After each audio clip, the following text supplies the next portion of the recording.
कि दो मुल्क श्रीलंका से आउट हो गए। एक वहां से पाकिस्तान आउट हो गया और दूसरा वहां से चीन आउट हो गया। इंडिया ने, चाइना ने वहां $500 मिलियन दिए, इंडिया ने वहां $1 बिलियन दिया है और वहां वो खास तौर पे स्टेबल हो गए। अब इसका मतलब है आज जो वहां प्राइम मिनिस्टर आया है वो प्रो इंडिया आया है। आज जिस प्राइम मिनिस्टर को वो लाए हैं वो इंडिया खुद लेके आए। अभी आप भारत की बात कर रहे थे। भारत इस वक्त जो कोल्ड वॉर चल रही है इस रीजन के अंदर, उसकी अमेरिकन प्रॉक्सी है, ठीक। और अमेरिका के साथ उसके ताल्लुकात जो हैं सो हैं, लेकिन अमेरिका की प्रॉक्सी भारत जो है वो चाइना के खिलाफ है और रूस के खिलाफ है।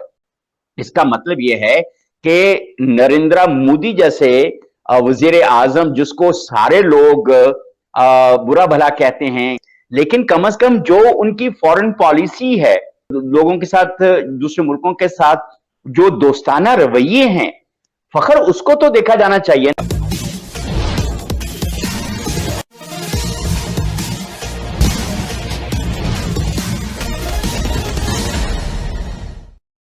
भारत पर नज़र रखने के लिए श्रीलंका में चीन अपनी जड़ें जमा रहा था और चीन के कहने पर पाकिस्तान भी श्रीलंका से नज़दीकियां बढ़ा रहा था। लेकिन जब श्रीलंका में आर्थिक विपत्ति आई तो फिर दोनों देश गायब पाए गए।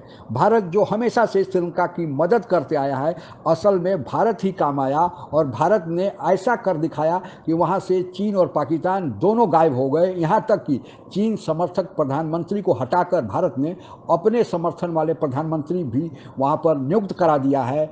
इस संबंध में कुछ और चर्चा, आइए सुनते हैं।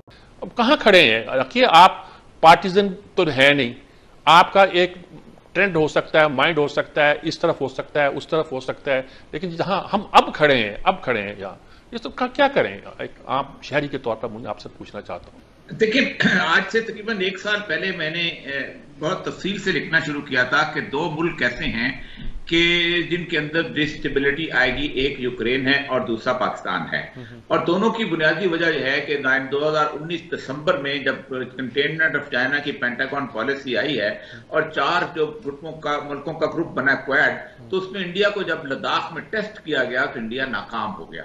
तो उनको अंदाजा हो गया कि अब हम सेकंड प्लान पर काम करें। इस सेकंड प्लान में न सिर्फ पाकिस्तान और इंडिया बल्कि श्रीलंका में भी ये बात शुरू होगी कि हम भी उस लाइन के अंदर हैं।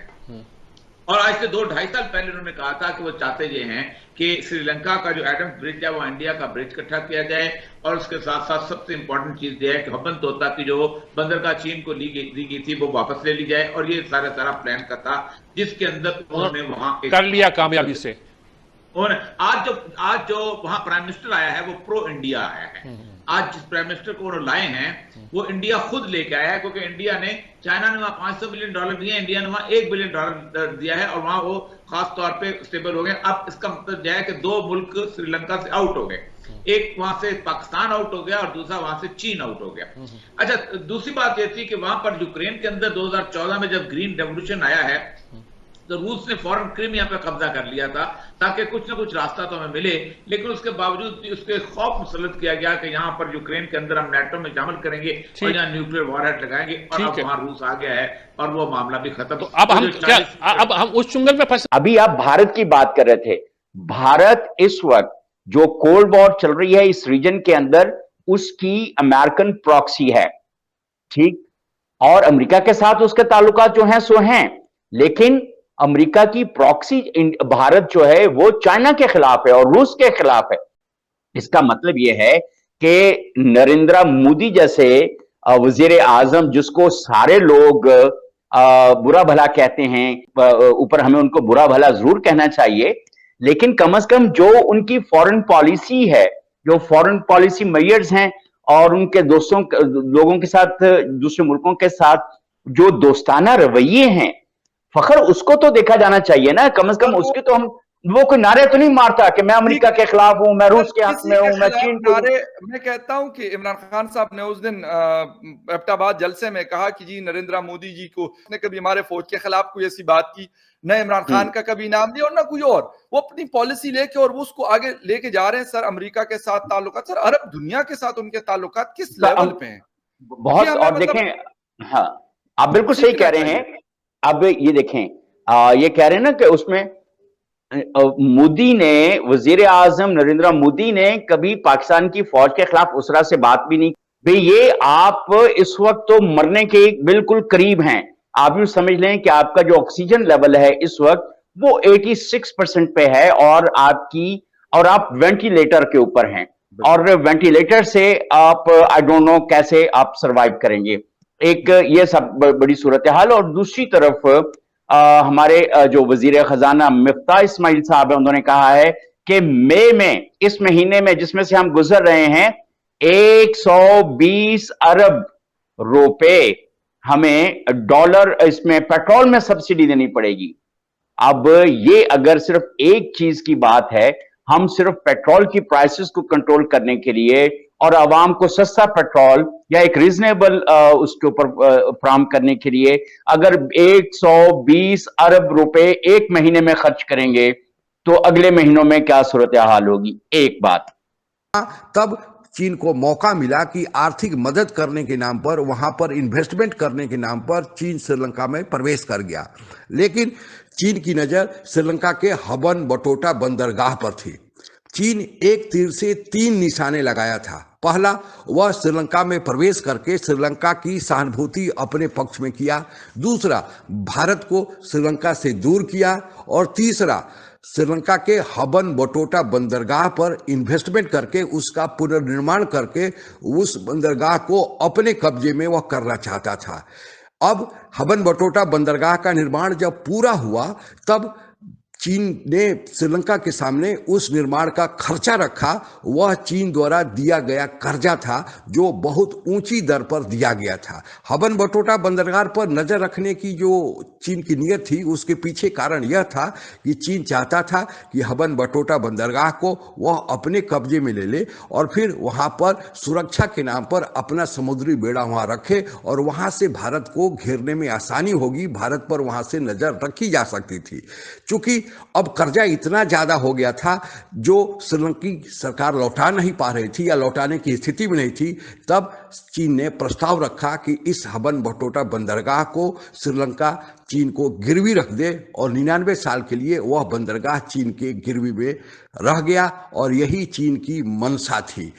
तब श्रीलंका के लोगों की आंखें खुली कि उनसे गलती हो गई है और वे ऐसे चंगुल में फंस गए हैं जिससे निकलना बड़ा मुश्किल हो रहा था।